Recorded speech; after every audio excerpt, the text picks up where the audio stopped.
Gjykata e posaçme ka urdhëruar prokurorin e posaçme që t'i vërë në dispozicion kryebashkiakut të Tiranës Erion Veliaj dhe mbrojtjes së tij 24 fashikujt e dosjes hetimore, një kërkesë që është paraqitur në mënyrë të përsëritur nga avokati i tij, Flaren Dreca. Vendimi u mor gjatë seancës së zhvilluar këtë të mërkur, ku vetë Erion Veliaj nuk ishte i pranishëm në sallën e gjyqit. Ai kishte dorëzuar më herët një letër ku njoftonte mungesën e tij, duke argumentuar se mbajtja në kafaz nuk është as e hijshme as dinjitoze dhe për këtë arsye kërkonte të përfaqësohej nga avokati. Në të njëjtën seancë munguan edhe 4 avokatët e të pandehurve të tjerë në proces, çka solli një situatë procedurale të komplikuar. Përfaqësuesit e SPAK-ut kërkuan ndërhyrjen e seancës dhe njëkohësisht pezullimin e afateve të paraburgimit për Erion Veliajin. Nga ana tjetër, mbrojtja e kryebashkiakut kundërshtoi si shtyrjen e seancës, ashtu edhe pezullimin e afateve të paraburgimit.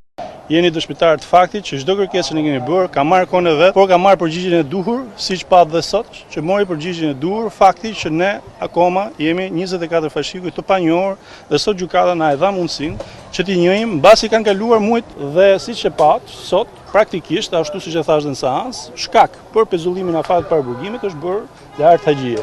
Sepse avokati i një kompanie që ishte në gjyqin tonë, praktikisht ishte për të mbrojtur zotin Haxhia në një gjyq tjetër për të ushtruar drejtën e tij dhe kjo bëhet shkak për të pezulluar afatin zotit Veliaj, i cili nuk ka asnjë lidhje as me avokatin, as me personin dhe nuk ka asnjë kontribut që mos zhvillohet procesi. Ju jeni dëshmitar të faktit që unë kam qenë në çdo proces gjyqësor. Pas diskutimit mes palëve, gjykata e posaçme vendosi që SPAK duhet i vërë në dispozicion mbrojtjes Veliaj të gjitha fashikujt e dosjes hetimore, duke garantuar akses të plot në materialet e hetimit. Seanca u shoqërua me debate procedurale mbi vijimin e gjykimit dhe afatet e paraburgimit, ndërsa procesi ndaj të pandehurve pritet të vijojë në seancat e ardhshme.